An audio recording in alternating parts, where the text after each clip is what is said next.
Disclaimer. The opinions expressed in this show are unfiltered and unrehearsed. Statements conveyed are personal and issued to the best of the ability and knowledge of the cast. They should not be taken as conclusive facts. Does This Offend You is not responsible for any mental, physical, or emotional damage sustained by its listeners. Viewer discretion is advised. Welcome to another episode of Does This Offend You? Today we talk about the judicial system, rape and murder, and how all of that ties in to the differences between men and women. Thanks for watching. Stay tuned. Did I flub the word judicial again? What do I have to say to make some money? What do I have to say to make some money? No offense. What's up? Tired. Yeah. I bet. I feel like I've been getting really into these weird mystery stories on Facebook. Nope. Like my video feed started giving me videos of all these people that were mysteriously murdered, or they solved the cases, or serial killers.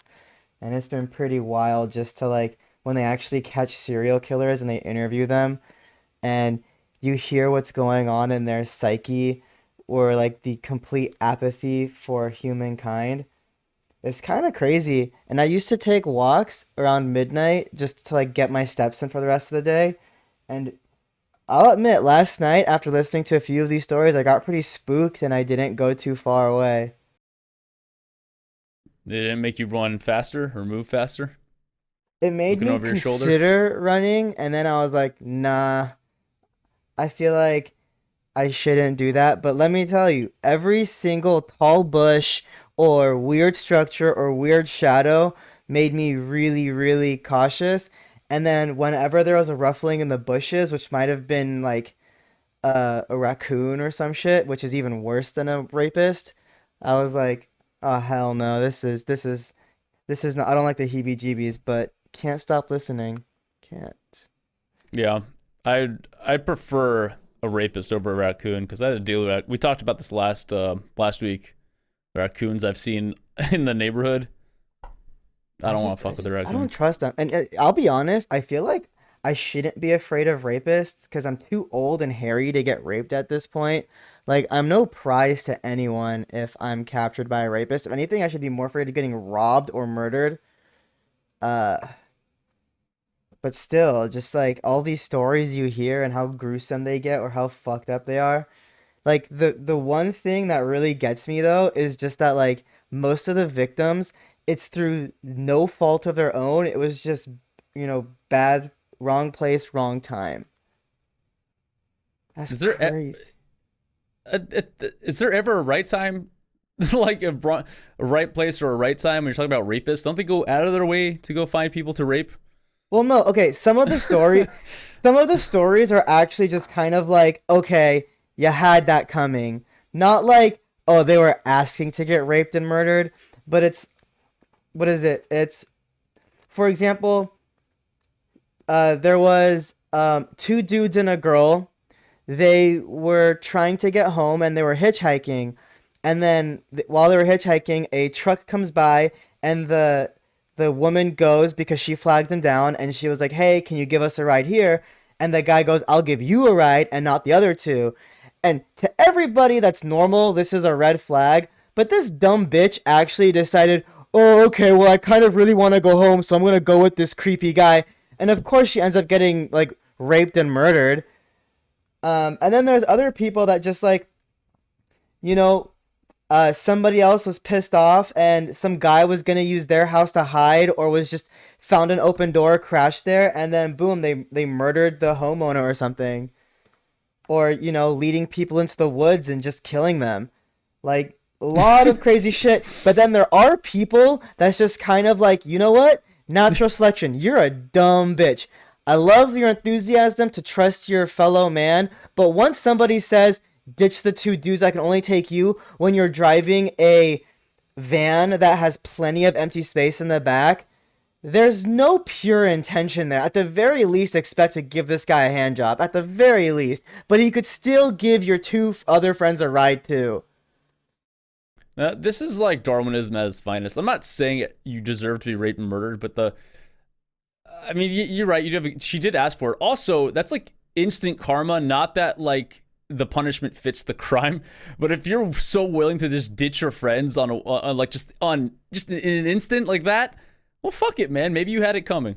Yeah, even the two guys are just like, "What are you doing? Don't be stupid. Let's wait for the next one. Like, this is crazy." And then she was like, "Oh, well, this is an opportunity for me, and I'm just gonna take it." Like, what the fuck? Yeah. For real, like, clearly you're also their best chance of flagging anyone down. Of course, the guy's gonna be a creep, but if the guy at least says, "Yeah, sure, your two friends can come too," that's a little bit better than, "No, they can't come." Dude, have you ever actually been like tried to been picked up before ever in your life, like by a potential rapist / murderer? Once. Yeah. Once along, but I wasn't sure if it was, and that's the beauty of it. I would rather not know. Like, I think I've heard the candy thing before, and at one point I've had the like, "Oh, I'm a friend of your dad's," but other than that, like later on it was kind of confirmed that they were or whatever, but you know, you just never know these days. Kids get lost all the time.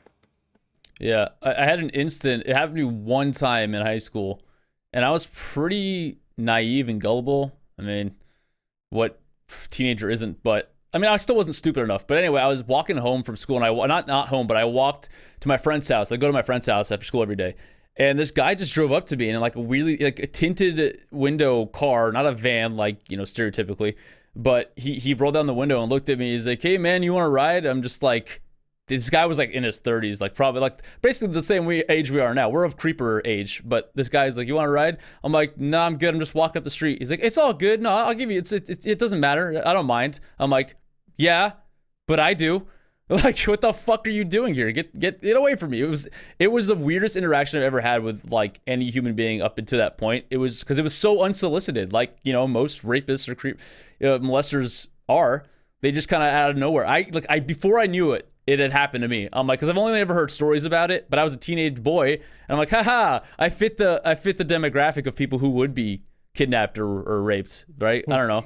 Feels good to be desired, doesn't it? Yeah, it was the one time I actually felt wanted, and I just want to say thank you if you're watching out there, rapists, potential rapists. To a certain degree, you just gotta tip your hat and be like, "Hey, man, you shot your shot." Not a lot of people have the balls to do that, but this man, the fucking shot your shot sensibility.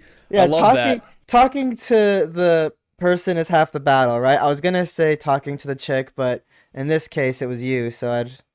Yeah, I don't know. I feel like we don't give rapists enough credit because they get rejected all the time.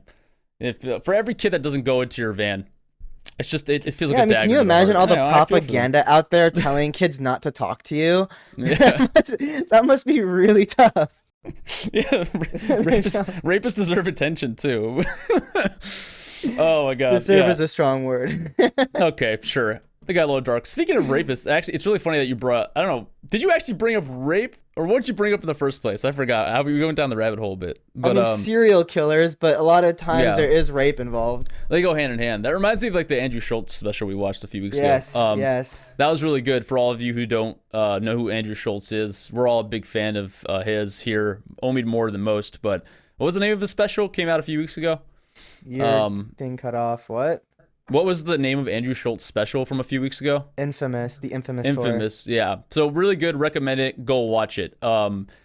He talks about like how one of the 100 shows that are out there about like rape and murder. They follow one guy, and like his best pickup line to get someone into his car was like, "Hey, can you help me fix my broken down car?" And it worked like 30 times. It's just it was really funny. It was one of the most famous ones. What was his name? Yeah, was it not Ted Bundy? It was I think it was Ted Bundy. Ted Bundy. Was it Ted Bundy? It was Ted Bundy. Yeah, because he was the sexy one that drove a beat up like brown Beetle or some shit like that. Yeah. And these girls actually thought, "Oh yeah, I could be useful."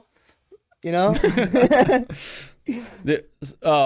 not okay. So I all jokes aside, I highly recommend that special. But the point I was trying to get to, what I was leading to, was I watched a special yesterday, not Andrew Schultz, but have you ever seen that Woodstock '99, the documentary? I've heard of it. Yeah, so it was like pretty popular a few months ago. I just watched it.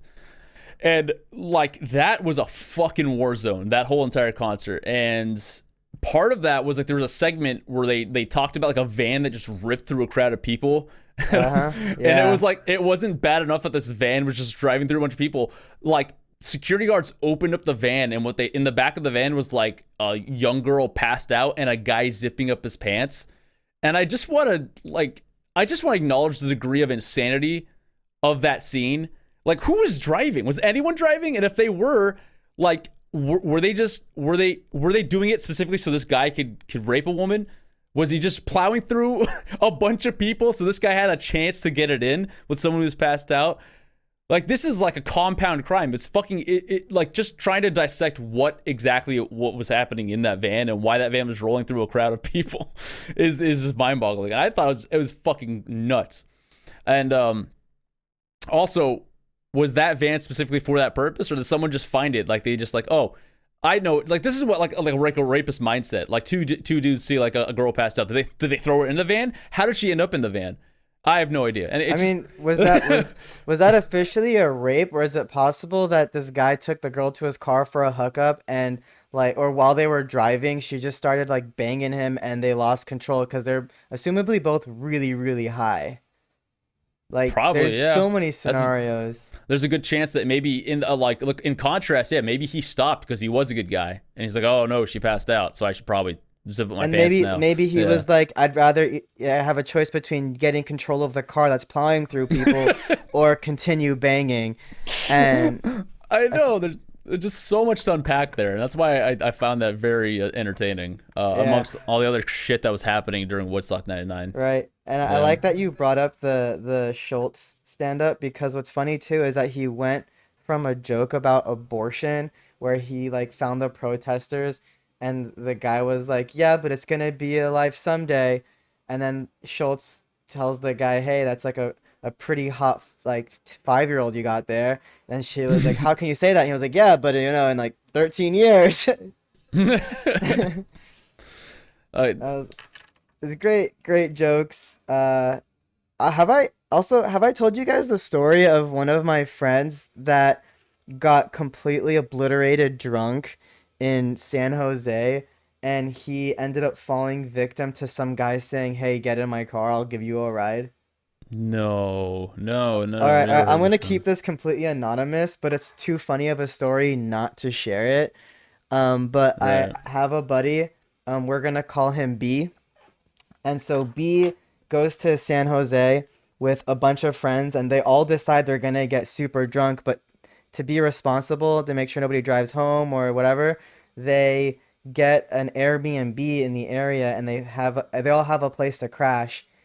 And so they all go out, everyone gets blacked out drunk. My buddy B gets so drunk that he gets kicked out of the bar that they're all at, but everyone else is just not trying to ruin their vibe. So they were just like, they saw this happen and they just completely ignored it and went on with their night and just let him figure his own shit out.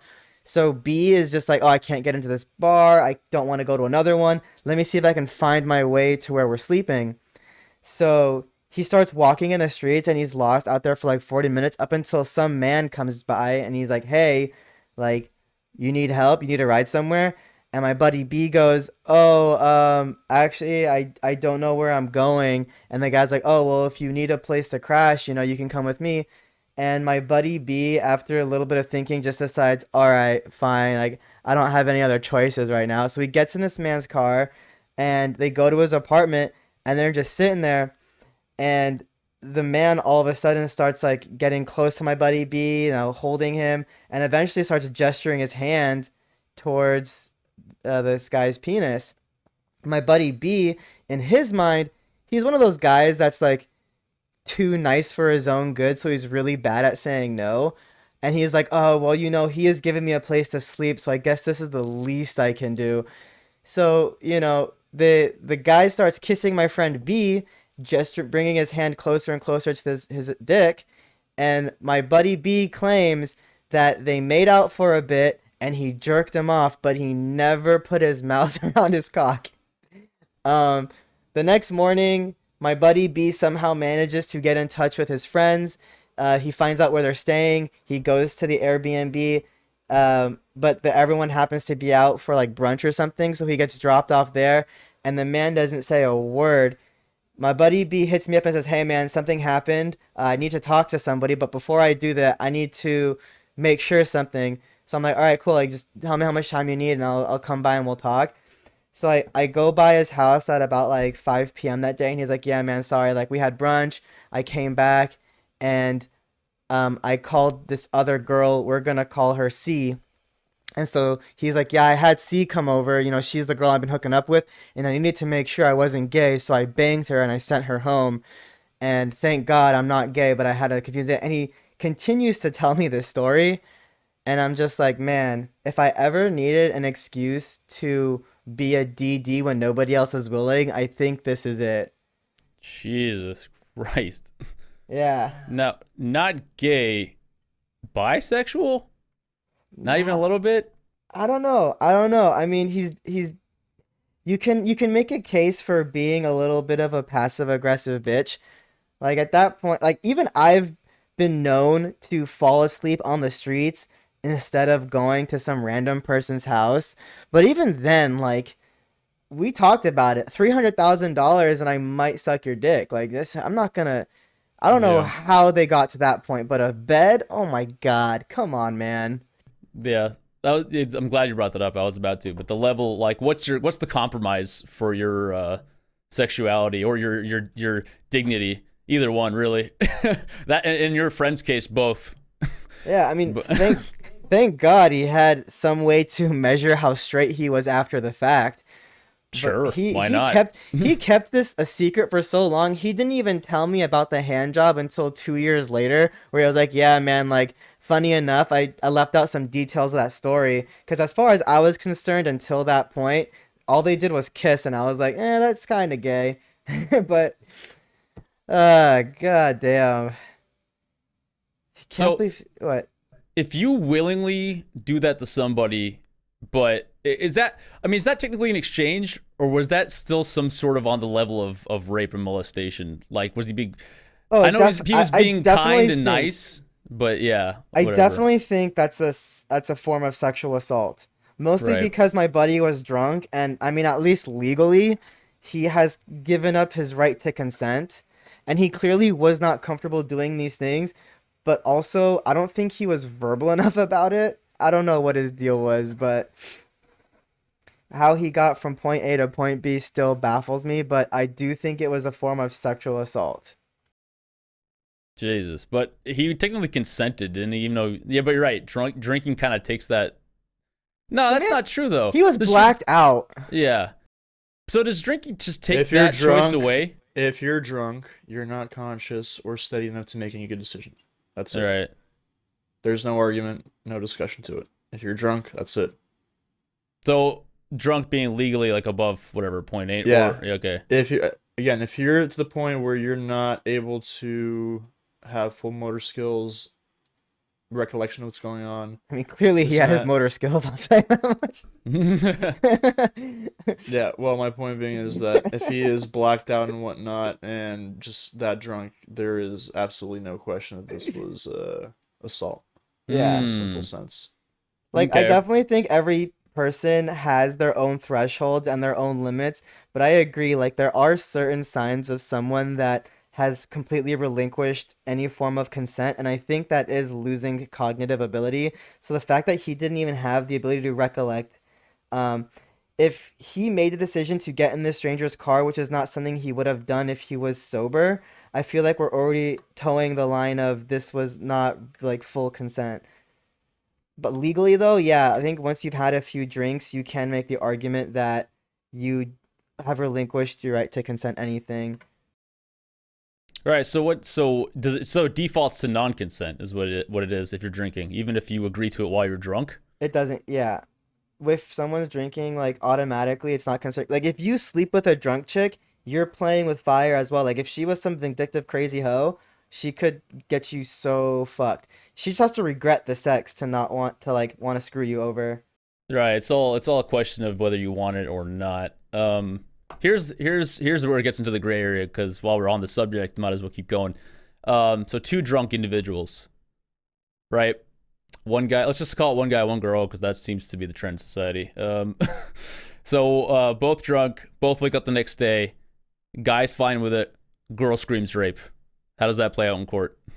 Depends. There was a case that happened a few years back. A girl and her friend were at a bar, met a couple of guys, and I guess one of the girls and one of the guys started making out, and they go to the hotel room, hook up. Next day, the best friend says that the guy raped her friend, and the whole thing goes to court. But truth behold, lucky for the guy, there was security footage, and it showed the girl who hooked up with the guy all over him, like aggressively making out with him, like pushing up against him, all this stuff.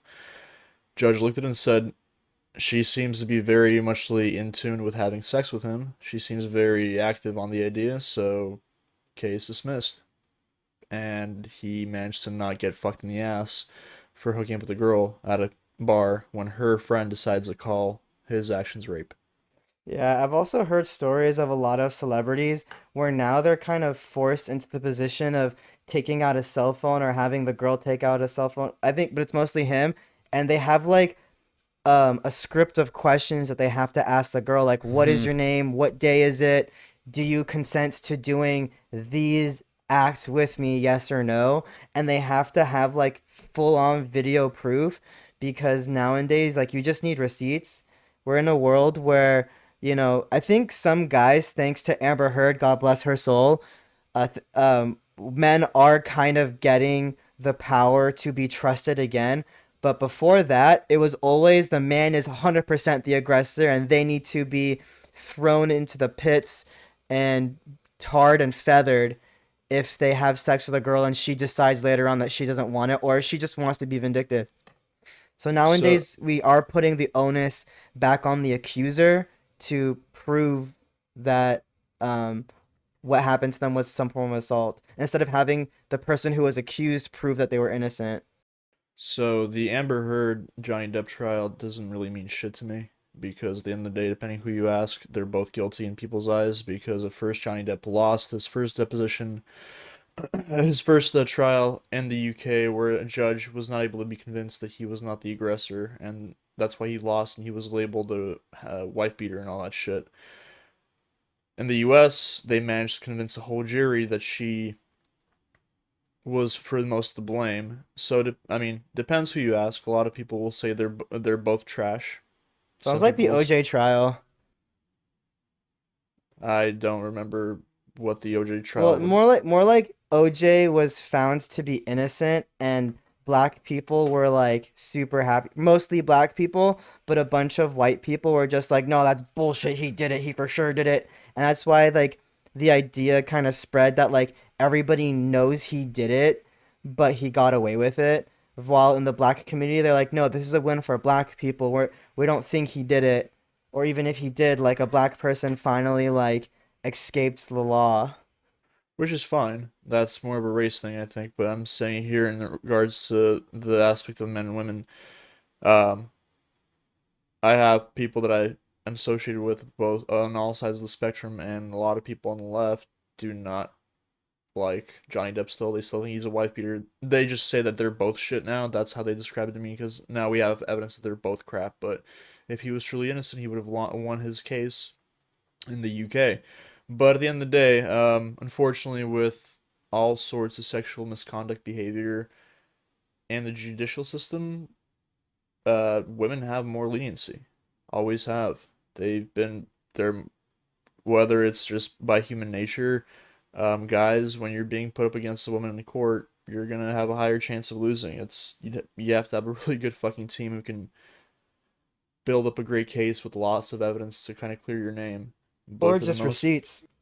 You need evidence that you didn't do it, which is why people yeah, have no, CYA. documentation. but at the end of the day, you have to be able to convince the jury because you can have all the evidence in the world, but if the opposing counsel can make good enough arguments saying, yeah, this doesn't really mean shit, and really just speak to the crowd that's watching and making the final call, you're still fucked.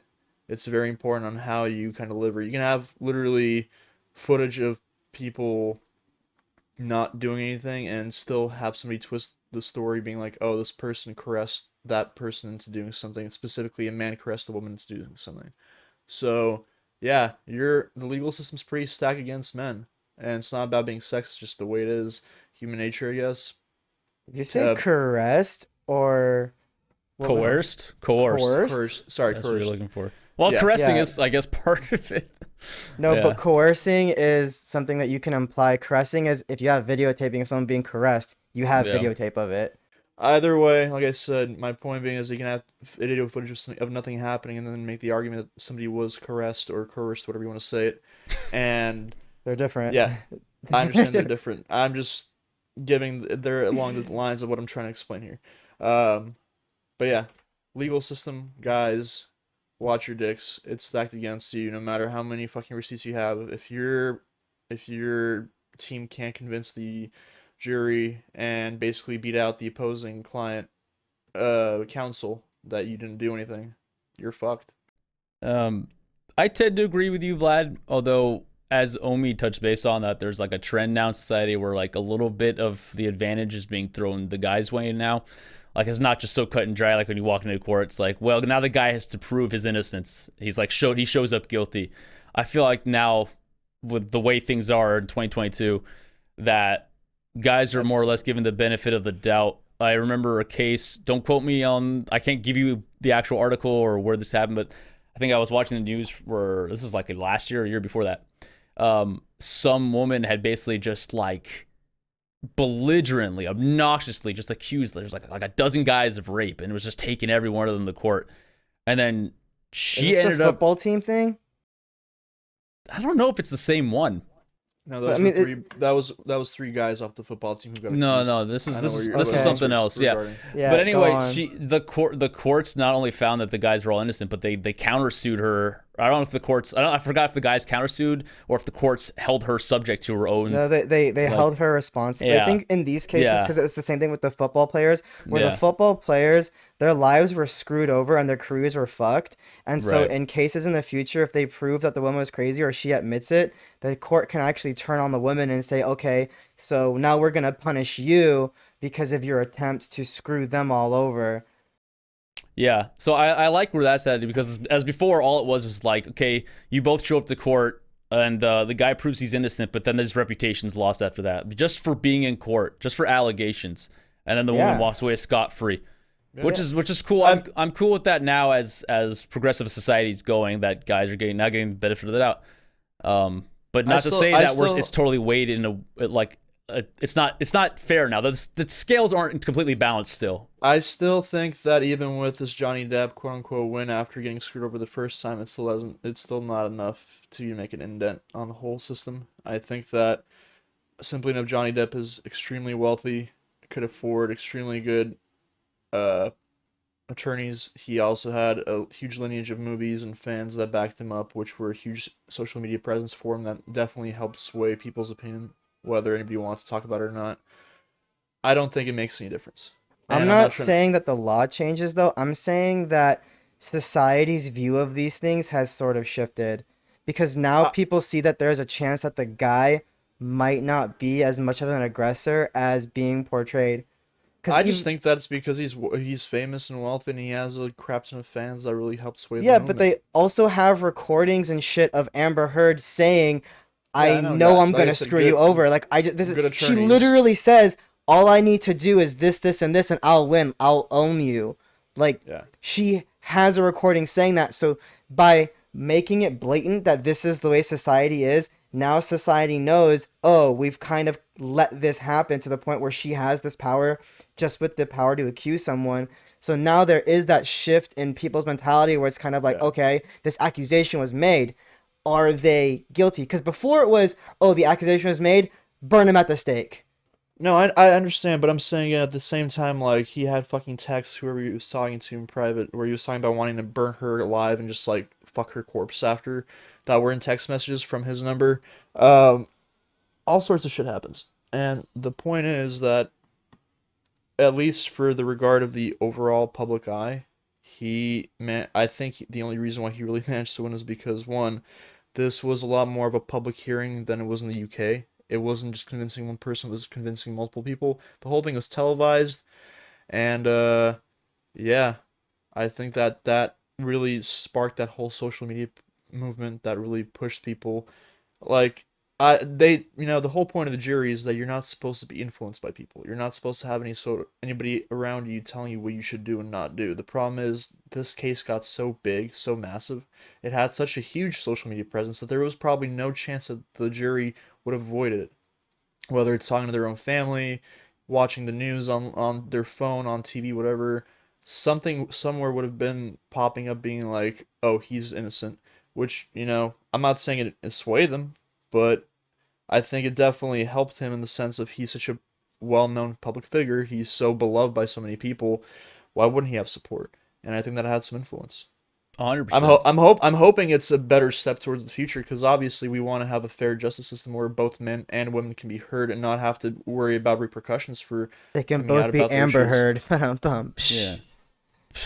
Go on, Danny. No, I'm just saying that like you can't really depend on the regular Joe can't depend on celebrity status to protect them because whether you like it or not, it comes with some sort of bias yeah, people love Johnny Depp. They loved him before they went to trial, despite all of the bullshit. And he's a bigger star than Amber Heard by 10 folds. Sure. So regardless of he has that weight on he has some help on in that regard. Right. So that being an outstanding case, I want to harken back to that one thing you mentioned. So just for the average person, when two people get drunk or whatever and they're both liable, why you mentioned this, why would it have to go down to like hotel footage or whatever that a court has to look at to say that a woman was the aggressor and she wanted Because it? Let me finish. If two people are equally drunk and they both have their words to rely on, how does that get settled? Do you still think the guy gets fucked over?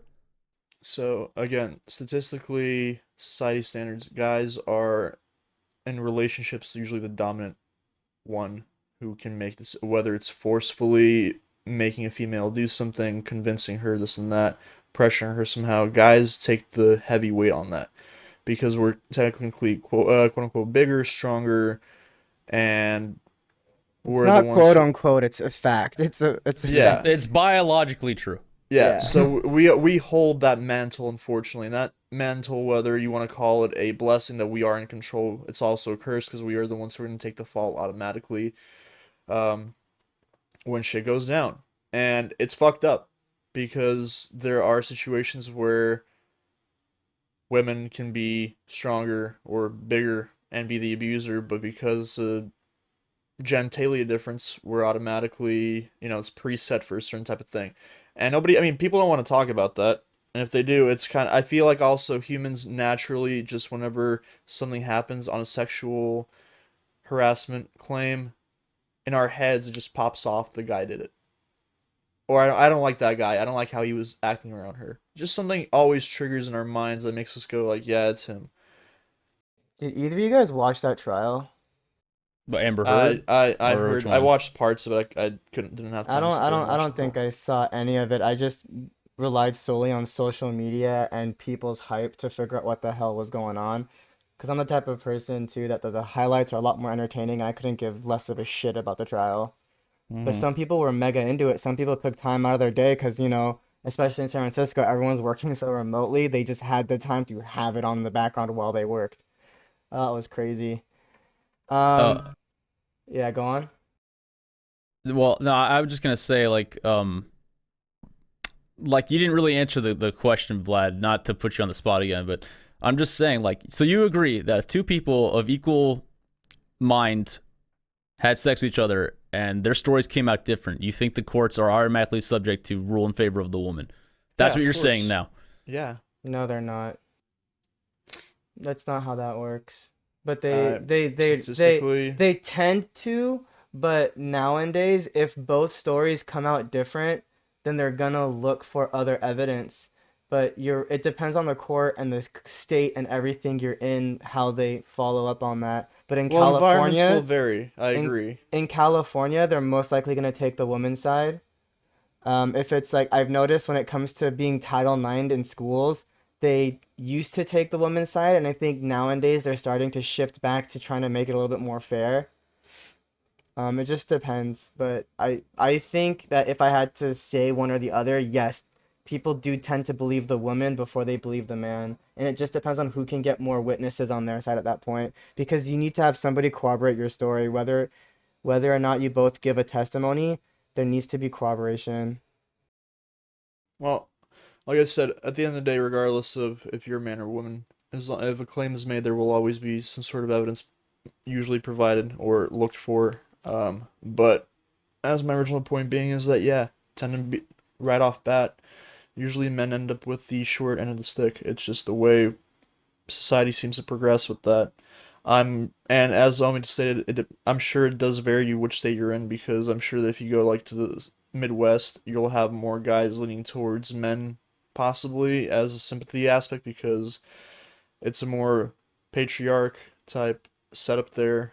But California specifically, yeah, most likely the woman will right away get the sympathy. A lot of, like I said, with the Johnny Depp Amber Heard trial, a lot of the people who I am associated with on social media who are on the left were burning wheels how much of a misogynistic piece of shit Johnny Depp is. No matter if he won this or not, he's still a piece of shit. He's still a woman beater. He lost his first trial, so that's it.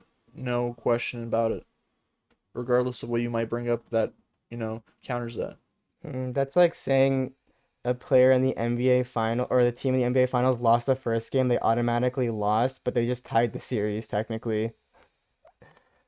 Uh, People are, you have to understand the reason why people on the left now push this as being but such a see, huge problem and it's is people. because, Okay, let me sorry. finish, is because now actual, survivors of rape and whatnot and domestic violence will be afraid to come out because they will have the Johnny Depp Amber Heard mentality that now the man has a chance to win against me.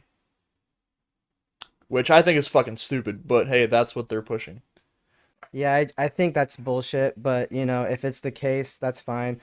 This is one of those reasons, and just as you explained before about how people on the left are thinking about this, even though it's technically a tie, if you were to look at all the courts, this really makes me reconsider the idea that maybe a jury of your peers isn't the best idea, because I think our peers are really stupid sometimes. What do you guys I think? think I think peers, I mean, I think just society in general is so influenced by media and its Uh root. huh. That's why everybody's so goddamn fucking divided on every little thing.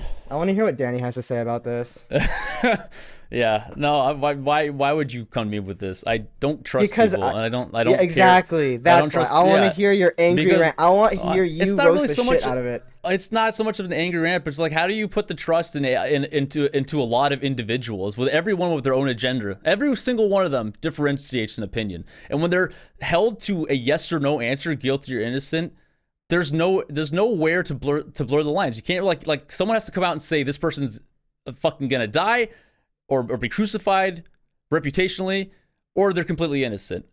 So, and you give that to a just a small group of people. It's not even representative of a lot of like everyone else that agrees or disagrees with it.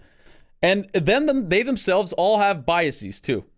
I don't care what the report says on the form that says I'm not a racist or I don't like I'm not sexist or whatever. Like, you can easily just forge that shit.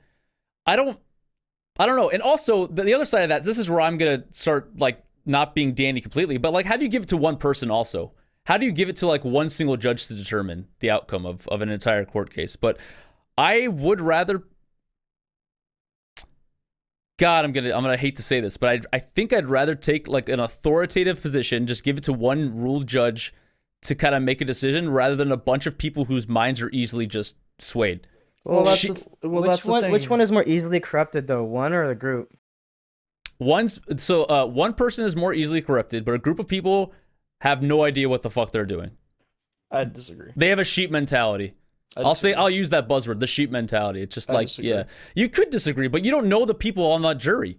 You don't know each individual. You don't know what they think or how they think, The reality or how is, easily their opinion is swayed. I want to hear what Vlad has to say. the reality is you're never gonna have a justified decision for any sort of legal proceeding ever, because you're gonna always have people say, "Oh, this happened. I'm pissed off. This shouldn't have happened." Look at all the protests and riots that occur when legal actions are taken against people being killed by police half the time, whether it's justified or not by the means. People go out afterwards and they fucking set half their town on fire because they're not happy with the results. Regardless if you have one person or a fucking group of people, however many, you're never gonna please everybody. You have to learn we're gonna bite the bullet. The justice system is fair. It's not right. I just think leaving it up to a bunch of people with mob mentality is a very dangerous precedent to set. You're gonna have mob mentality regardless of anything. As soon as people know that something happened and it becomes widespread rumor of what's going on, and people know there's a trial happening for something, you're gonna have that mob mentality regardless. If people had trials in private where the outside world didn't know about it, sure, Yeah, you but can then have your jury and then your fucking or your judge figure out the dismissal. But the problem is, at this point, we televise everything. We make things like this public to the world, and that's where you get your mob mentality. The mob isn't in the courtroom. The mob is outside of the courtroom. no, but you have a test group for it that exists on the jury. That's the problem. That's what I'm trying to say.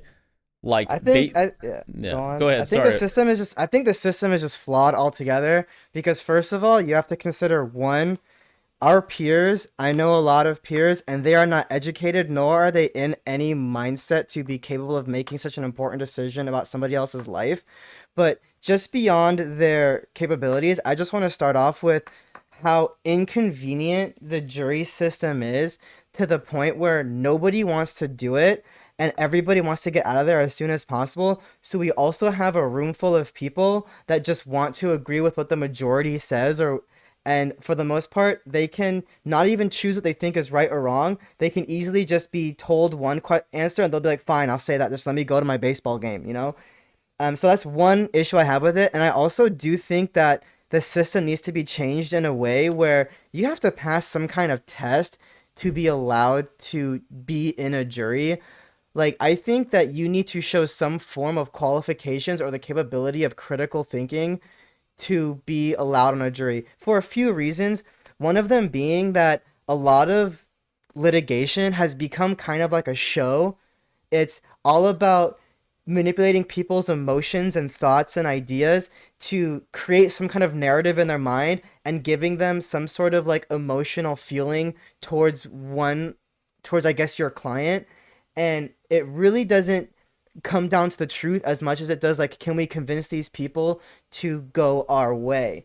And then also just the strategy of having to select your jurors in my eyes is also something that's very flawed. I think it's a great idea because you're supposed to sparse out the people you think are too biased, but then it also becomes a game of, can we get this person to vote our way? So if you're doing a trial that's, for example, a man raping a woman, if you see some dumb bitch with bright green hair, you're gonna be like, yes, I want that person on our side because they're gonna 100% be on the woman's side.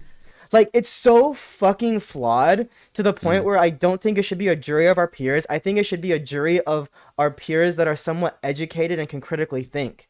Like, there needs to be a filter on this. Well, that's the Uh-huh. other thing And is you can have people who are educated today and complete fucking asshats because of all the liberal bullshit that goes through schools today.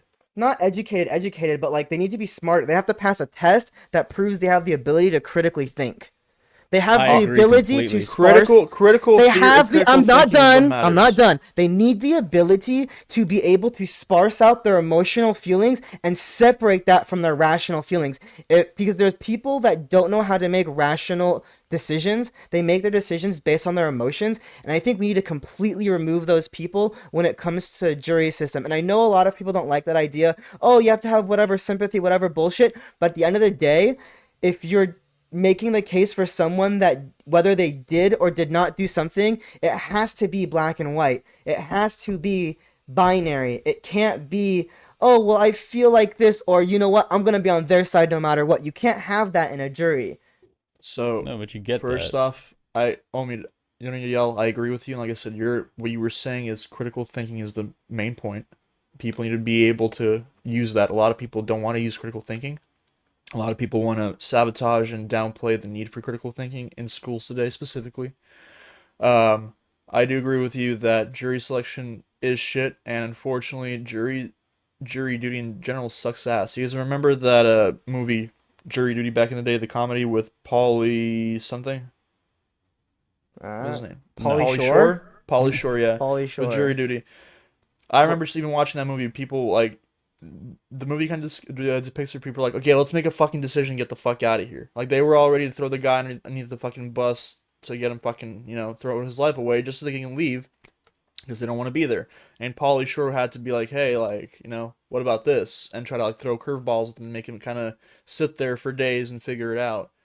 The reality here is the judicial system doesn't make it worthwhile for you to even want to be there. They pay like what $15 a day to show up for this shit when you have Sure. fucking bills to pay and rent, and they expect you to sit through this and try to use your cognitive thinking and critical understanding of the situation to make a good decision for $15 a day, and they wonder why we don't have a functioning, judicial system. People don't want to be there. They don't care. They don't care that they're fucking lazy, impatient ass who's also in some ways justified that they want to go and take care of their business for the day.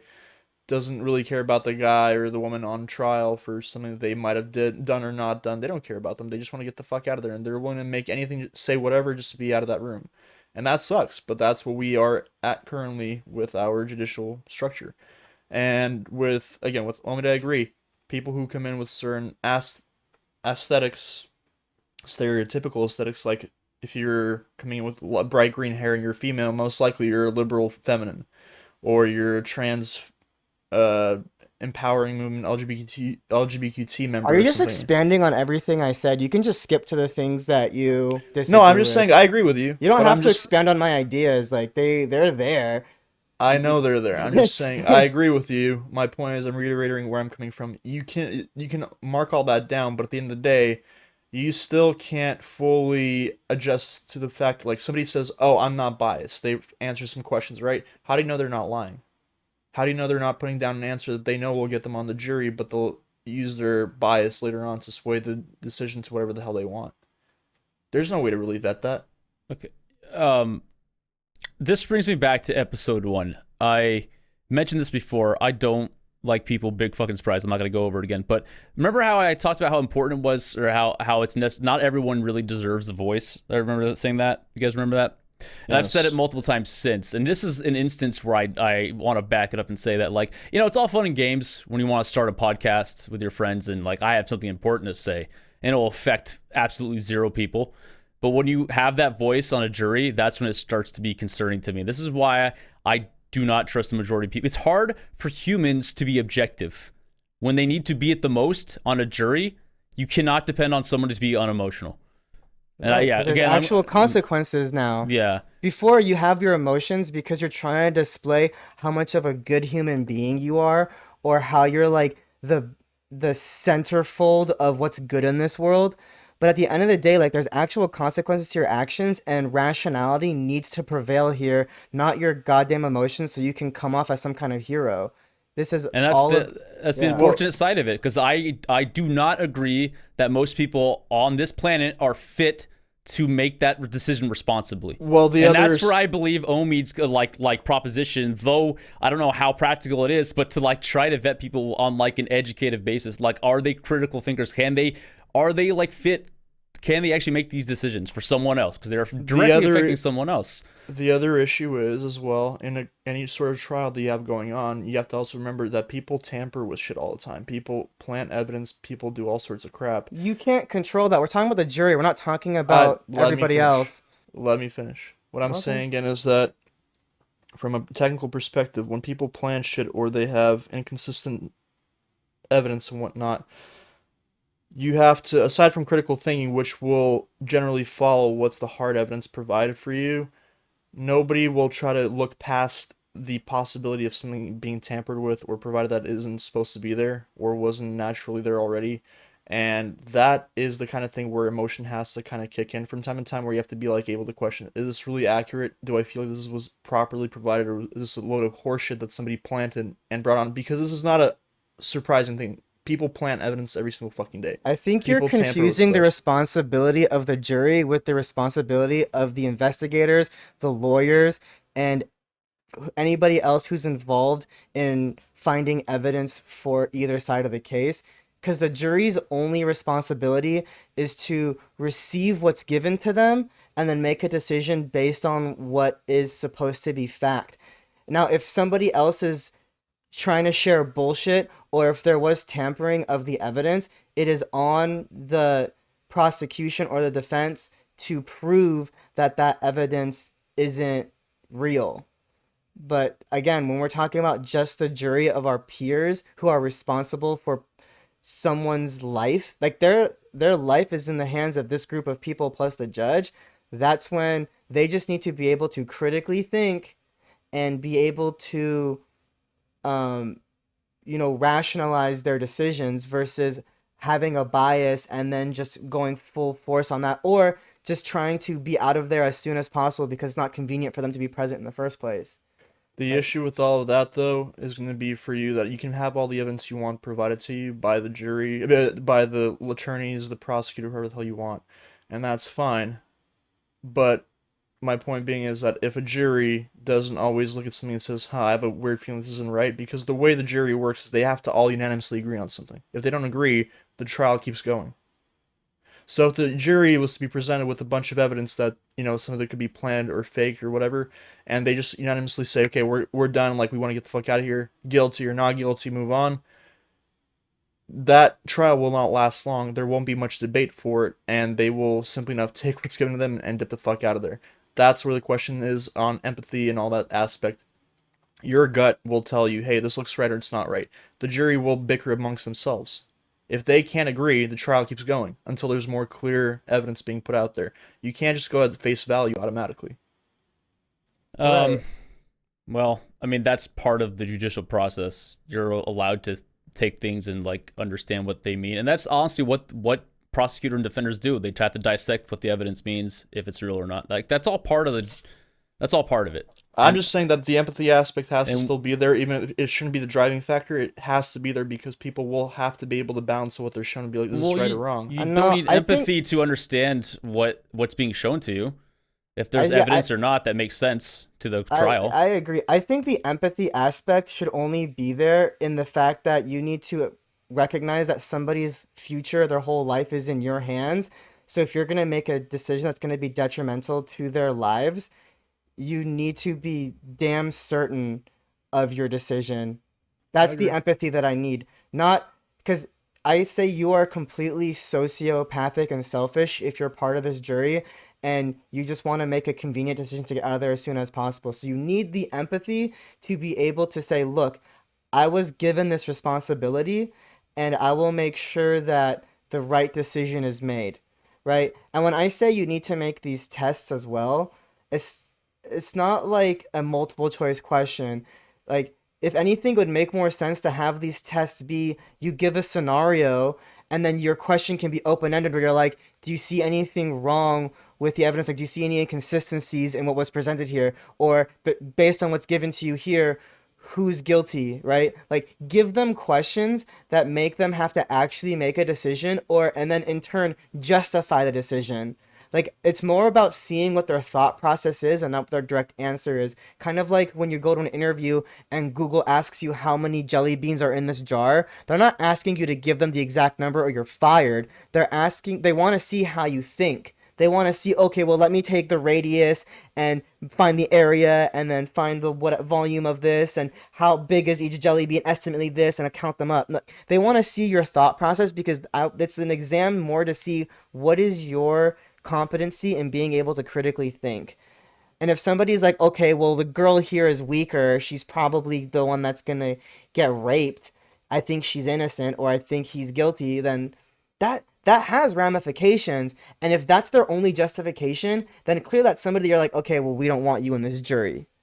Or, oh, he's gay, the devil is behind him, he's automatically guilty. Again, that's not somebody else you don't want in your fucking jury. Because they're also crazy. Or he's black. Like, these are things that actually happen, though. People think them. And those are the type of people where they're going to sit there and be like, no, he's black, he's automatically guilty. And they will hold everyone there forever just to make sure that this black person gets thrown in jail. Like, it's on the other side, too. It's not just leftists. People No, are. I agree with you, and I generally think that. I mean, yeah, your points are valid. My only thing is, I think that we should be able to reimburse people more for their time for actually going to the jury. Because me personally, I've been summoned to jury duty, and I've avoided it with every cost possible. I've been lucky so far, thank God. $15 a day to sit and fucking listen to some boring ass conversation. I don't want to be there. Pay me for my time. Pay me $60 a day, $60 an hour to be there. I'll sit there happily. And yet You we can do this for free. Yeah, my point is that people need point to be taken. paid. They need to be reimbursing people properly for their time and stop acting little fucking bitches about it. And my only concern is, like I said, with the situation of people who are pre-intended to, which I guarantee you people exist is who can go in there and pass like a vetting test to be said they are not biased, but in reality, they have a preset agenda of how to bypass this kind of thing. Some people know how to play the system, and how do you vet that? That's another question. Okay, so the problem here for you is mostly incentive to keep people there and actually caring. Yeah, of course. Okay. 'Cause why would you want to bring people who don't care about somebody's life? It's a good I point. definitely think Yeah. that someone's salary should be taken into account when you bring them in. So you have to be able to assess how much they're worth per day, and that that can be negotiated too. Because I definitely don't think it's right to just pull everyone and pay them a certain amount and just be like, well, this is your civil duty, so you have to be there. Yeah, fuck my civil duty. I have to feed a family of 5 or whatever, you know? It's totally Exactly. different. So I agree with you that the incentivization to be there needs to be altered as well. Even though it is important and there are some people that can pay their way out of making that decision, again, just like if you're going to take that test, just make it look like you are incapable of making a right decision. But if the compensation was there, maybe you can actually inspire someone to make the time or to say, hey, I have to be on jury duty. Because again, like another, I think a better driving factor for this is not only as your civil duty, but if it was you in that position, who do you want in your jury? I think people that have any form of empathy can also be like, look, if I was in their shoes, I would want somebody fair sitting in my jury. So I want to be fair, but I also need to be compensated because, some people do only make like $100 a day. Others make 10 times that. So it's not worth it for them to be there. Mm-hmm. Cool.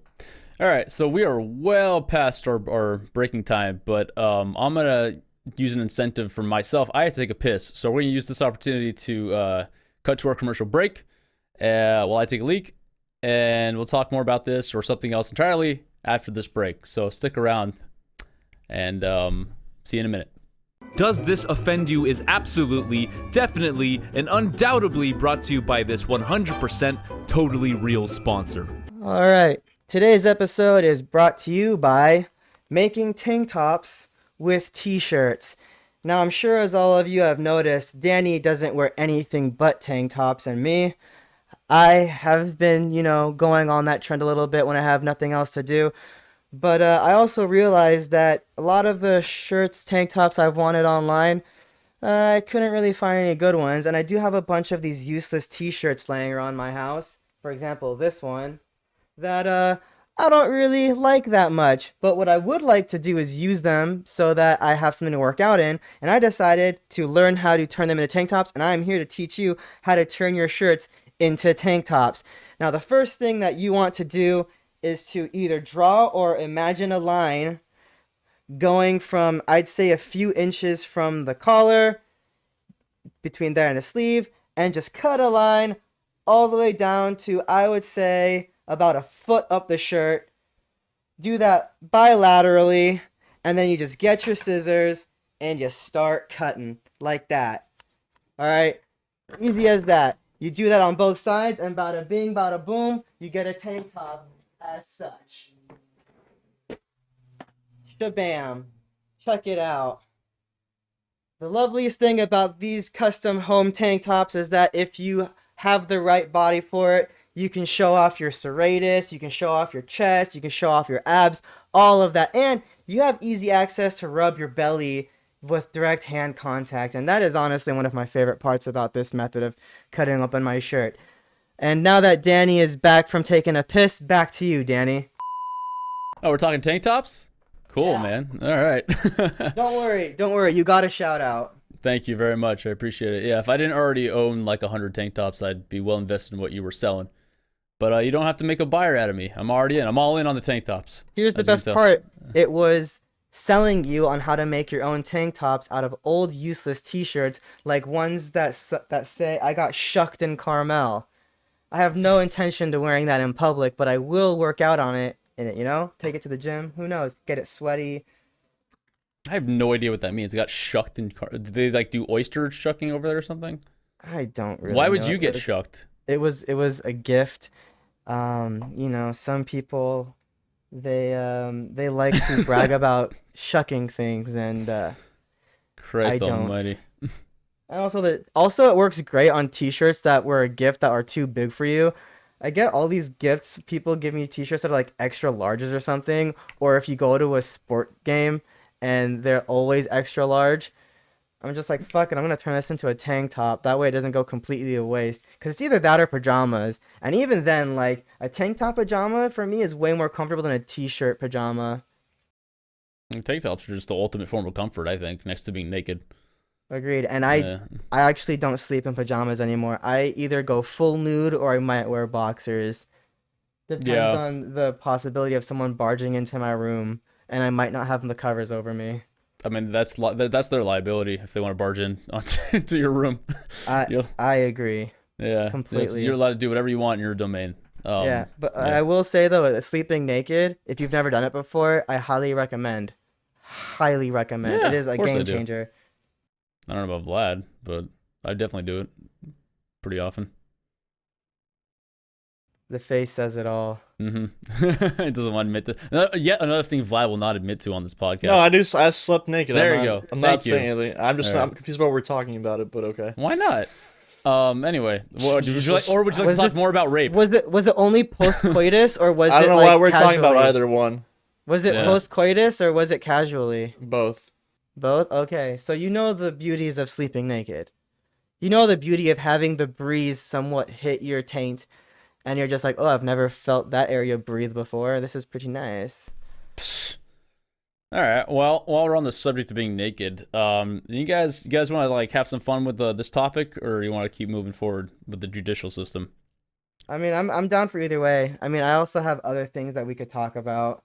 Well, That's the up only to thing is you. because I wanted to kind of put myself on blast and talk about personal stories about like aside from being picked up at like 15 years old by a potential molester. I actually have like in my adult life I've come across potential cases or whatever. Were you the predator in the case? I have a case for both predator and prey. Oh My god. and we're not being endorsed by the movies Predator or Prey, but if if you want to, Should we get sponsorships by Nambla? We'll call them now and tell them to watch this episode. I don't know what you're gonna say, Danny. Yeah. But I'm also not sure I want to. best to get the endorsements now before I start talking. Don't incriminate yourself. Yeah. Instead of saying Danny, just say a friend of mine, okay? Yeah. Please. Okay, so a friend of mine was at a party with another friend of mine who's on this podcast, who just finished talking to me. What? So I'm gonna tell you guys two instances, and I want you to be as you're gonna be my jury. I want you to be as objective as possible for what I'm saying. Can you guys still hear me, or did I cut out? I could hear you. We can hear you. Okay, I heard something go psst in my ear, and I don't know if I'm having a stroke. Anyway, I'm gonna give you two stories. I'm gonna be completely anonymous, and I want you to be as objective as possible without any evidence. Obviously, it's all just anecdotal. So, scenario one. So, guy is drunk at a party. Girl is drunk at a party. They're drunk together. They're sitting down and they're talking to each other, and they start to get intimate. Now, they're in plain view of everybody around them. But it doesn't stop them from starting to kiss each other, right? They do this for like 15, 20 minutes. Talk, kiss, right? All right. So after about 20 minutes or so, the girl's faded. Doesn't like understand what's happening, but is still like mouthing words and will occasionally make the kissy lips, but it's just basically just on overdrive on her motor skills. It's just autopilot. Okay? Friends see this, grab the guy, pull him off the girl, and take him away. And that's the end of the interaction. What would you call that? Does the girl have cause to wake up the next day and say, I got raped? Or whatever, molested, anything on the scale? Assaulted. I don't think so. Okay. I think that there's enough witnesses saying that she was into it and doing her thing. And they were just making out. No, she doesn't have any sort of fucking right to say that she got raped.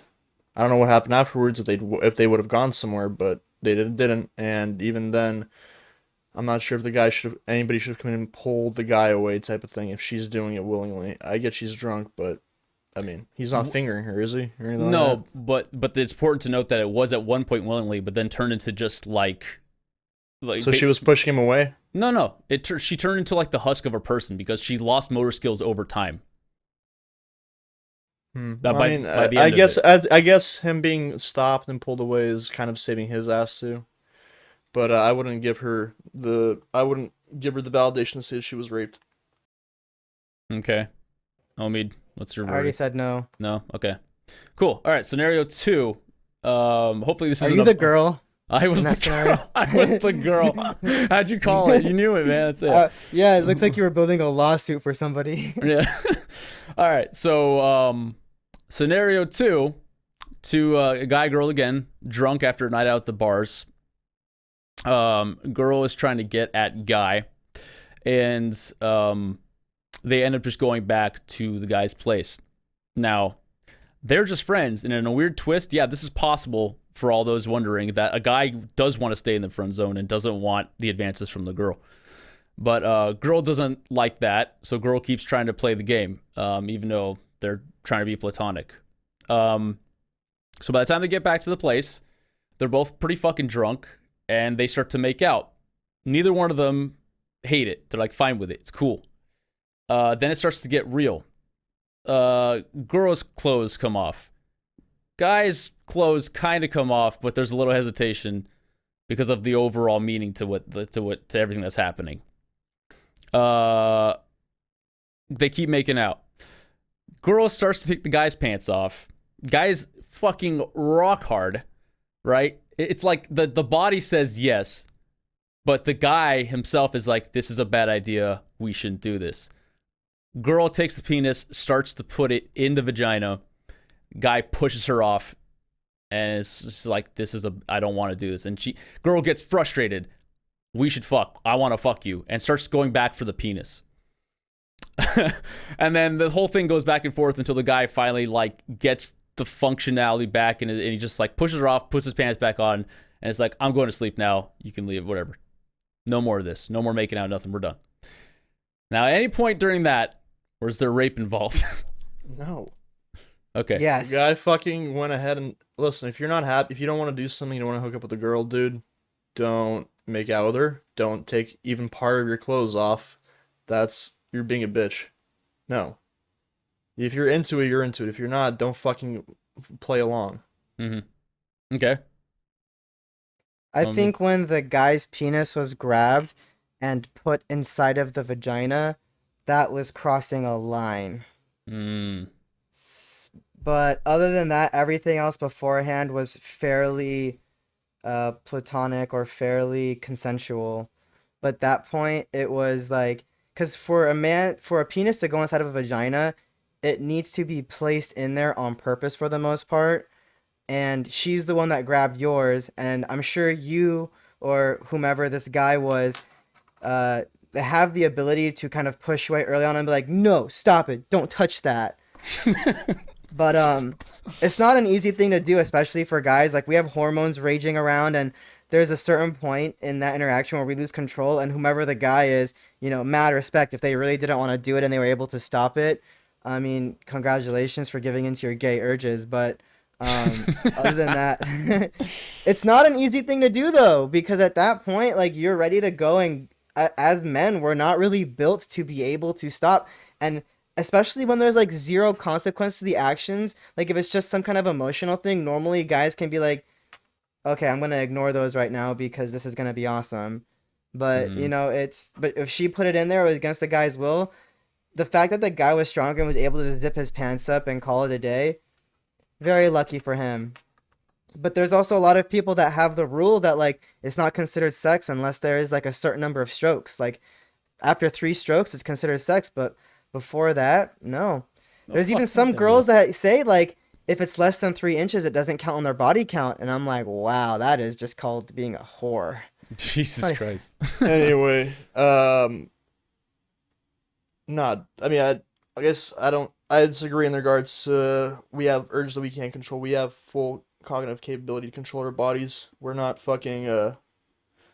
We're not incapable of stopping ourselves from having sex. If you want to have sex, you're gonna have sex. If you don't want to have sex, you're not gonna have sex. And people need to not bullshit with all these excuses. And I'm talking to guys specifically.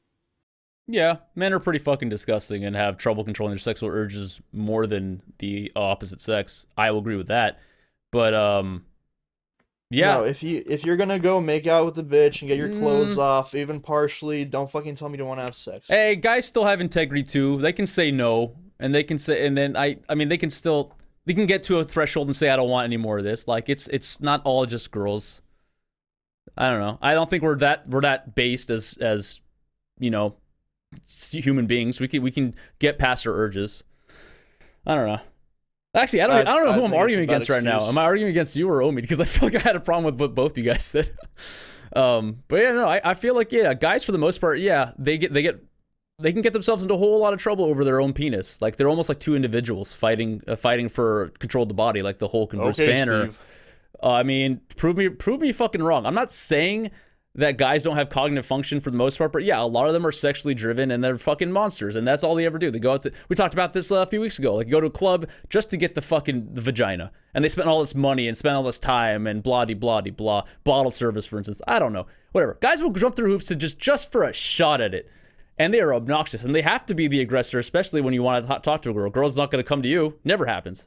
Like, a 99%, the guy has to go out of his way to go find somebody to talk to. But what I am saying is that, yes, we are more than our base desires. Guys can be more than that too. They are human. They have cognitive function. They have a brain, so they can easily just say no. So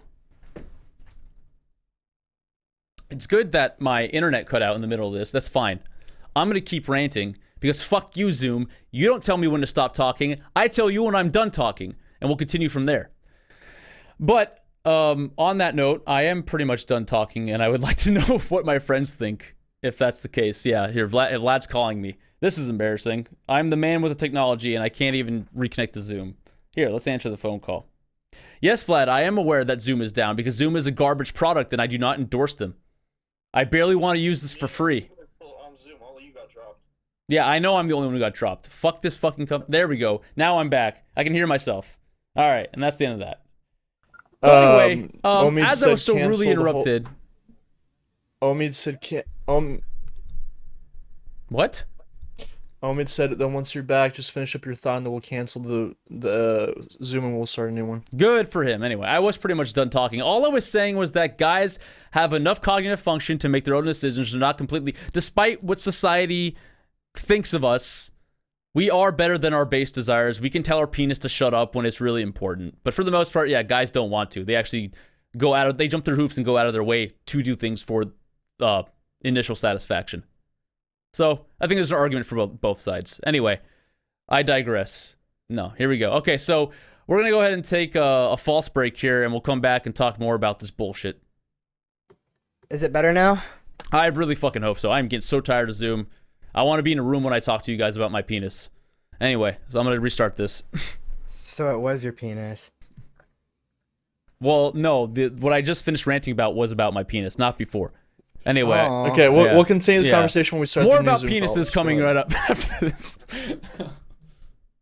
And just like a modern day rape trial, this episode is a mess. My goodness. So, can I ask you, Danny, have you ever had sex with a girl that you didn't want to have sex with? Let's just say no. Okay, then that's it. Then you have full functionality to not have sex with somebody that you don't want to have sex Hey, with. I'm not disagreeing with you. I'm just saying guys will like tend to just like for the most part go out of their way to try to have sex with women. I think most guys, Yeah. their biological functions can take over, and it's a lot harder to resist sex. I'm not talking about outliers like you guys can claim to be, or even I will claim to be. Most guys, once they get in that zone, it's all they're thinking about, and it's all they want. Like, your animalistic instincts do kick in. It takes a lot of mental strength to say no. Sure, I'm not saying it doesn't, but I think I will. yeah, a lot of us are more than just our base desires. But I've been proven will- wrong before. I think we're actually degenerating as a society more so over time. But I digress. Go ahead, Vlad. I'll touch on one thing that actually Andrew Schultz brought up with Joe Rogan, and that was something that really struck a chord with me. Was how shitty male bodies and just male functionality is with post-nut clarity. Like when when you meet a girl, you really like her and she seems great and all this stuff, and then it takes just one time to have sex with her, and after having sex with her, your body can simply enough say like, nope, I'm not into her. And all that schmoozing and boozing that all that you did, all that talk, all that act, and trying to get to, connect with her, goes out the window because after that first nut with her, your body's like, nope. Have you ever had that happen to you? 100%. Yeah. Yeah. I've had that, and it's absolute dog shit. It's the worst fucking thing because you, first off, you feel bad, but you can't force your body to be like, hey, I like this. Like, no. If you have that for post nut clarity happens and your body's like, nope, not for me. That's it. Yeah, It's a fucking wall. it's Well, I mean, that's also feeding into the male animalistic instinct to be polygamous. Like, there is that saying that's going all around the internet, and we can probably talk about this on other podcasts, but it's just the basic idea that women are hypergamous, which means they'll only date across or above, and men are polygamous. Like, they just want to spread their seed as much as possible. So a lot of us do have the same instincts as Elon Musk and apparently his dad now. But like I think those ideas are kind of speaking to what our biology is and how this is what we want to do. Like after we finally nut, we're just kind of like, okay, well, that's done. I'm gonna give you about 9 months to cook that shit, and I'm gonna go find something else to do. Bye.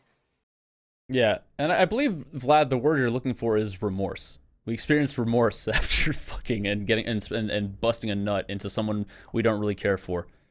It's post nut clarity. That's a term that people have been dawning I on don't that care kind of what they concept. call it. The actual feeling you're feeling is called remorse. Like I don't know what kind of fucking meta term meme where people are calling it nowadays. But anyway, yeah, and that's a real thing. And I'm not ashamed of it because that's really because I feel like both parties involved can get something out of it when you're both kind of like I want to fuck just to fuck, and that's what friends with benefits are for, and that's what one night stands are for. I'm not saying there's anything wrong with it. I don't think anyone here said there was something wrong with it. But yeah, no, I've definitely had the time. There was one specific time in my life where I was just on a rebound and I just wanted to just fucking get over this other girl. So I was just sticking it into like the first thing I found. And this person was just fucking terrible. They were fucking hideous. I never fucking liked them. They just had a nice solid. Like I'm a sucker for racks. Literally sucking racks. I love fucking big fat titties, and I don't care who they're on. That's my fucking weakness. I am a fucking like disgusting human being. But the thing is, like, I can shut that off for the greater good. But the thing is, neither of us want the greater good at that point in time. I just want to get a nut off. She wants to get her nut off. What separates us from fucking the animal kingdom and just being like abhorrent people, abhorrent creatures, is our ability to see the bigger picture, to say no when it matters. Just kind of talking full circle when it comes to rape and stuff like that. Because guys are always aggressive and the aggressors. You guys missed my rant 5-10 minutes ago because of Zoom, but I was just saying like that's just our place in society. We have to be the ones to go out and make the moves. And sometimes those moves go a bit too far. But we're specifically designed to do that. Like a fucking peacock has to be the biggest, brightest motherfucker and spread his fucking wings and show all the female peacocks how cool they are. And if they don't, their bloodline dies.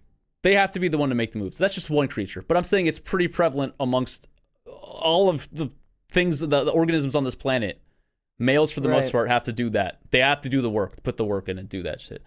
Well, So, yeah. up until the invention of modern feminism too, like basically the man's only goal is to portray to women that he has the most money, status, or power.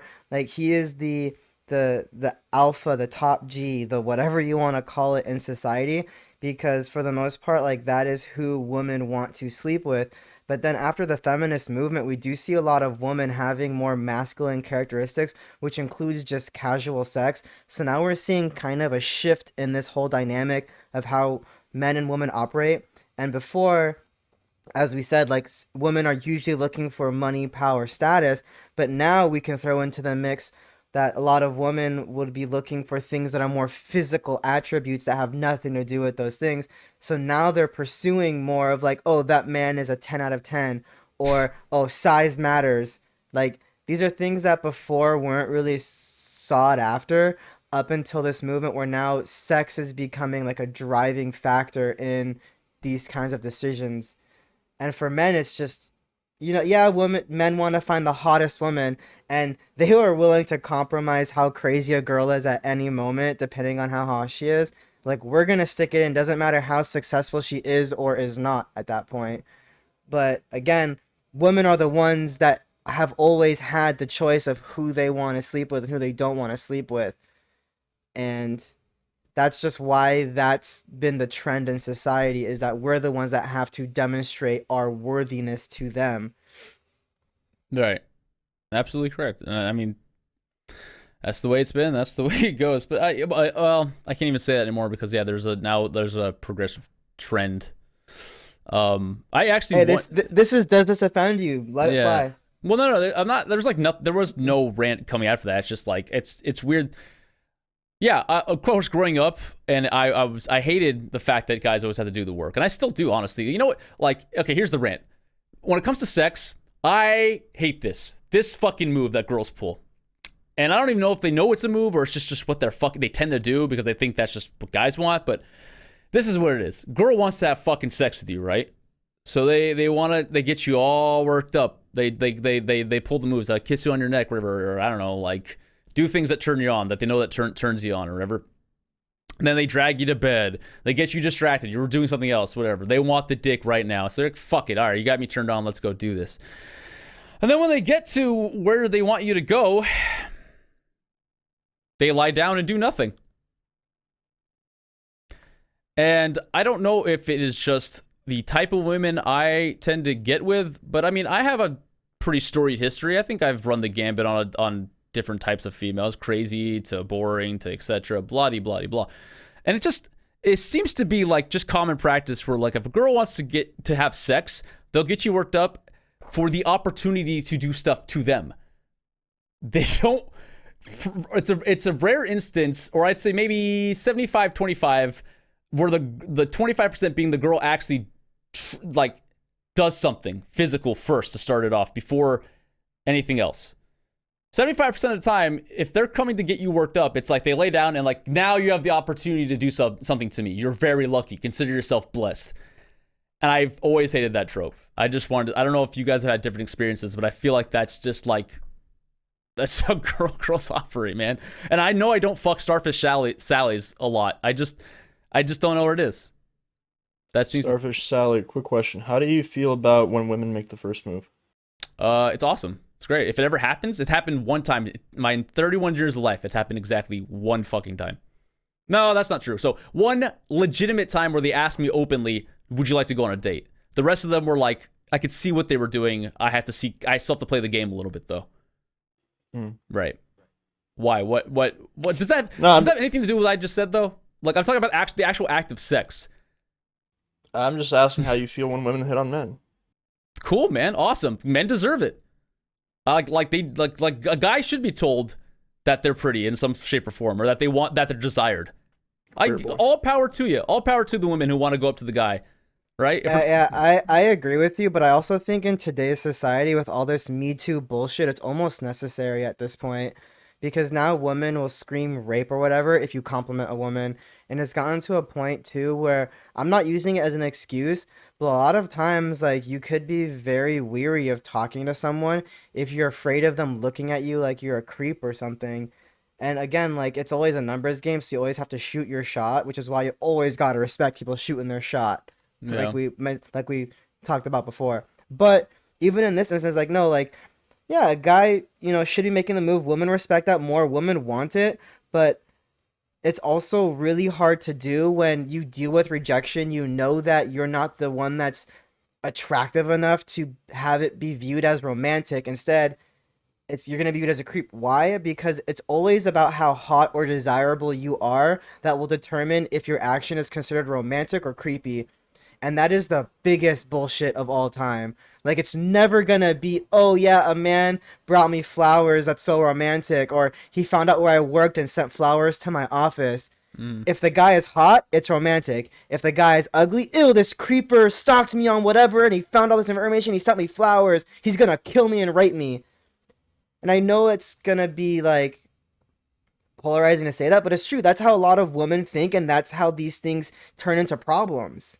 No, so I think fair. No, in the society that we've created due to this modern feminism, they want to be hit on, but just by the right people, and that's the bullshit. Yeah, I wouldn't even call it polarizing. I think women will admit to that immediately too. It's like it's all based on their desirability, and that's the way it is for guys. Like people, we get knocked all the time for being, like we're I guess statistically, yeah, guys would be the aggressors, the rapists, the molesters, the people who do the fucking bad things, right? But like, you know what? I'll fucking say it. Women don't make it any fucking easier. Yeah, if it's a move that they want, then it's awesome. It's great sex. It's just rough fucking animal sex.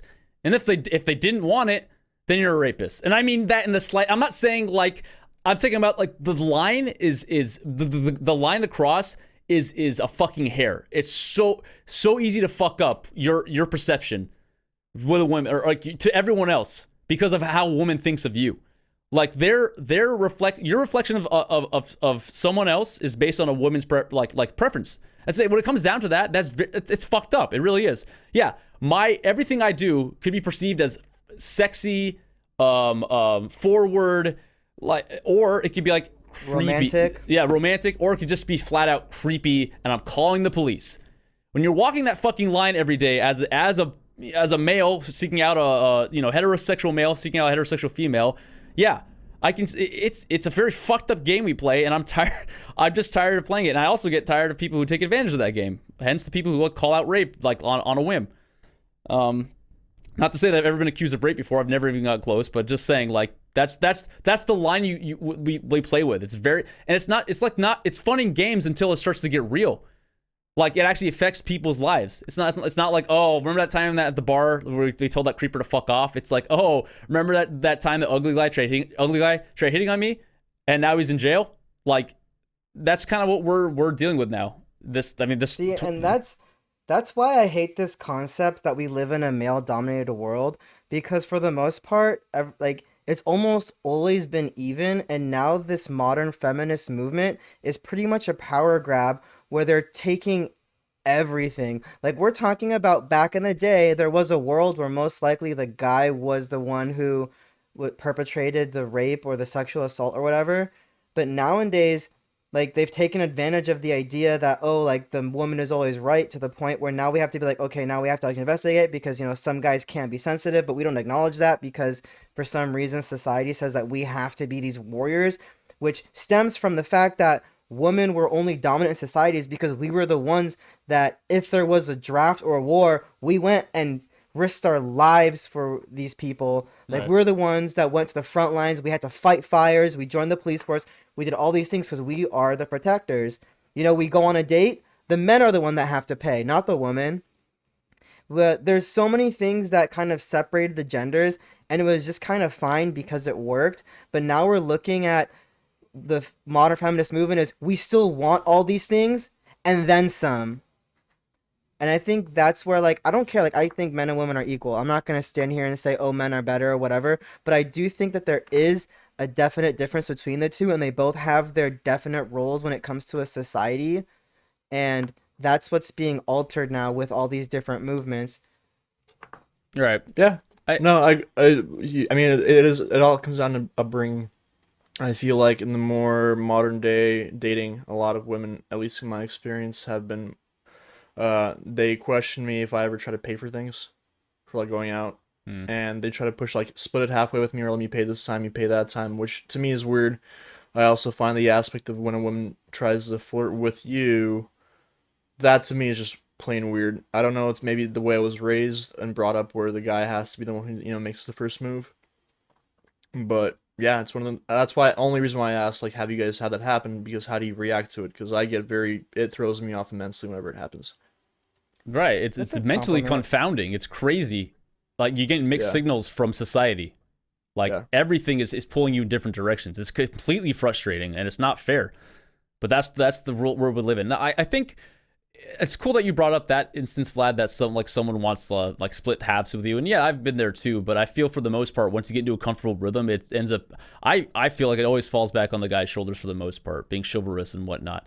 Yeah. I feel like Omid said it and I agree. Yeah, we are equal. We should be equal, but there are places in society. And I feel like people and women play, like they romanticize the idea of equality until it affects their personal preference. And I mean that, like, if you don't take a girl out on a nice, like, I'm not saying all women are like this, but I know there's like definitely like people out there now. Now there's all this empowerment. A lot of women are like this now. They feel entitled to this. But like, if you don't take a girl out on a good date, then it's like, what the fuck's wrong with this guy? Why isn't he doing this? Oh, but equality though. No. I didn't want to pay for anything but equality. Like, they'll criticize someone for not doing something that's an archetype like male or an archetype like man in society, but they won't do anything to promote that equality themselves. Yeah. I mean, you know what bullshit I'm seeing nowadays that really grinds my gears? It's the whole movement in female sports where women want to get paid just as much as the guys do.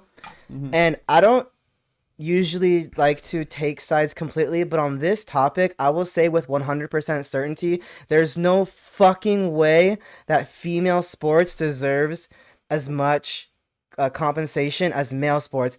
And I will tell you why. With a very simple idea that we should just abolish the female leagues and combine them all into one so females can join the male leagues and see if they have a shot. Because when people watch sports, they want to see the best of the best go at it.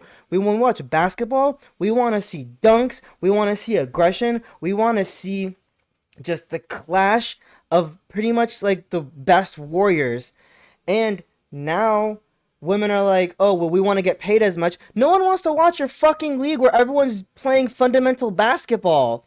Like, sure, you can make a bunch of three-pointers in a row and it'll be kind of like watching Steph Curry, but nobody wants to watch an entire league of Steph Currys, you know? We want to watch a league of friggin' LeBron James, Kevin Durant, like Shaquille O'Neal, like people who are big, they can dunk, they can get aggressive, and they can play a great game of basketball.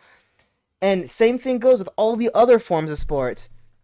And yet we're told that they have to be equal, and then they try to be like, okay, well, now these men that transition to females are gonna play in the women's league.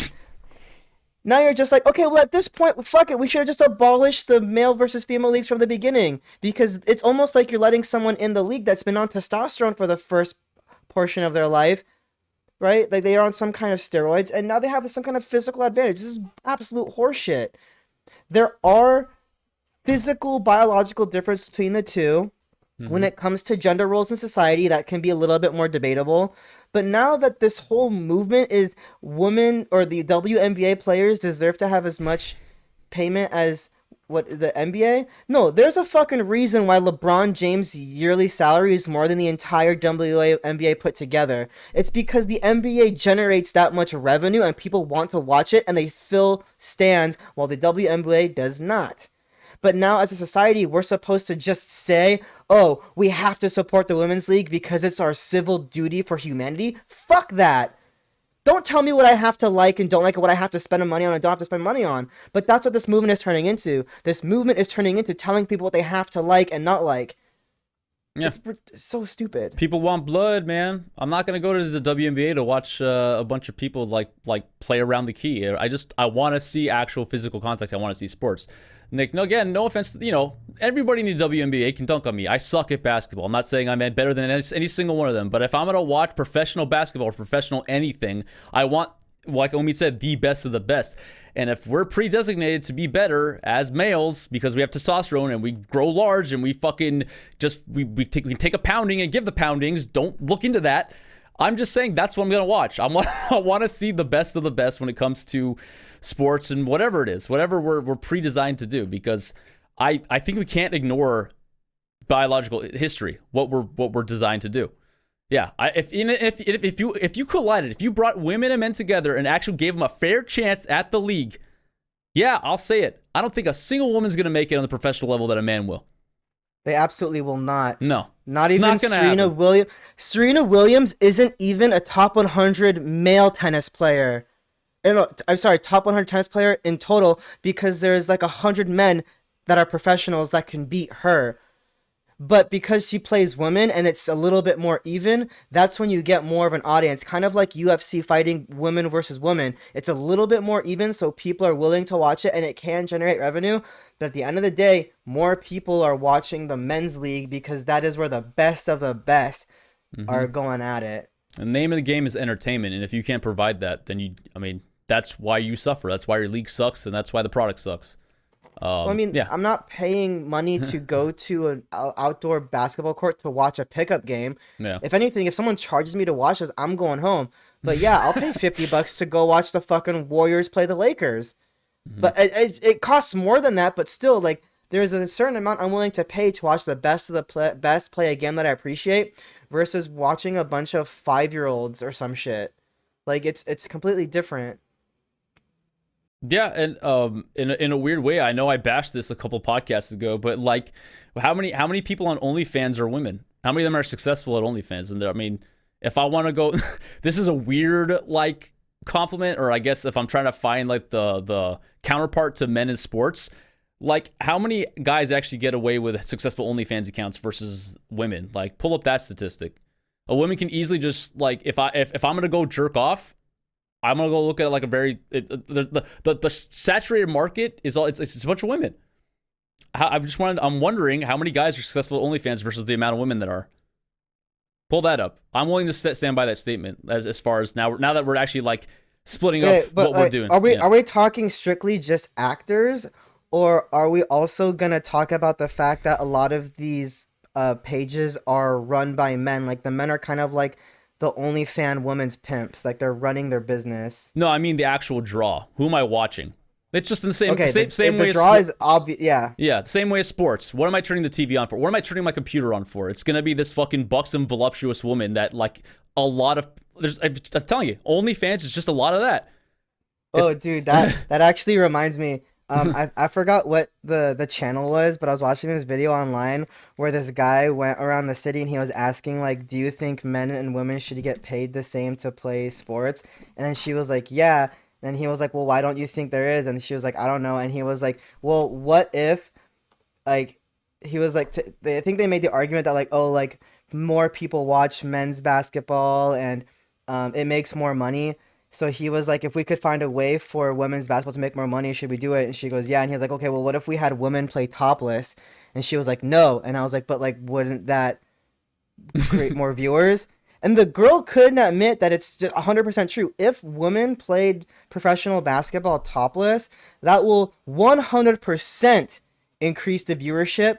And I would say it will more than double the revenue coming in.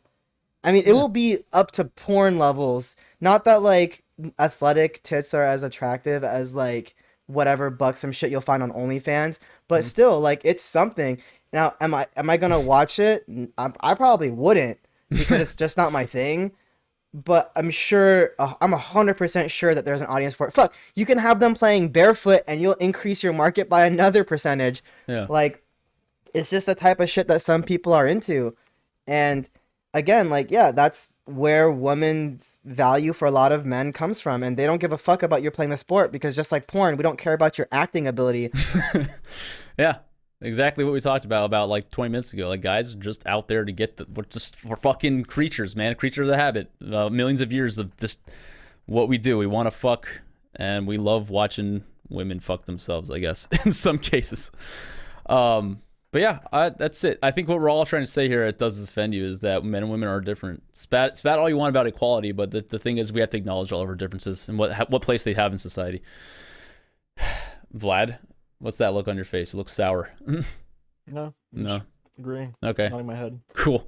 Yeah. Ah, man. All right. Well, I feel pretty fucking good about this. I feel like I'm starting to come unhinged just a little bit every episode. I have a question. Yeah. What is it? How do we feel about people who name their kids things that are either adjacent to real names or taking a real name and completely misspelling it? For example, there's an ex-NBA player. His name was Timofey Mozgov. So it was Timofey instead of Timothy. And I think I was swiping through Bumble today, and there is a girl who spells her name. Let me see. Tiphanie. The most inconvenient way to spell Tiffany is how she spelled her name. It's two ways to think about it. Either you're a smug, arrogant fuck, or you're just dumb and it's tacky and you think it's good. It's kind of like, I don't know, is it irking my OCD? Culture. I think it's culture. Because my grandfather's name is Michael, but he's spelled Mikhail because he's Russian. Well, that's how Russians do it. This is literally a bastardization of the spelling Tiffany. What culture makes you switch the F to a PH on purpose? Same reason why Russians use KH to pronounce H in our names. No, we're talking. That's some fine. Ellis Island shit. That's different. Yeah. I'm talking people were in America. They were given relatively American names that already have American spellings, and they changed it up on purpose. I don't know. Yeah.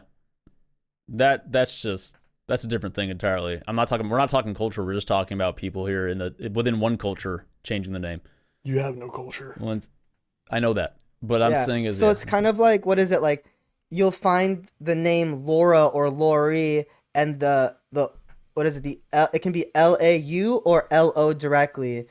And now I've seen both enough times. I'm like, all right, I've finally accepted that it could be either one.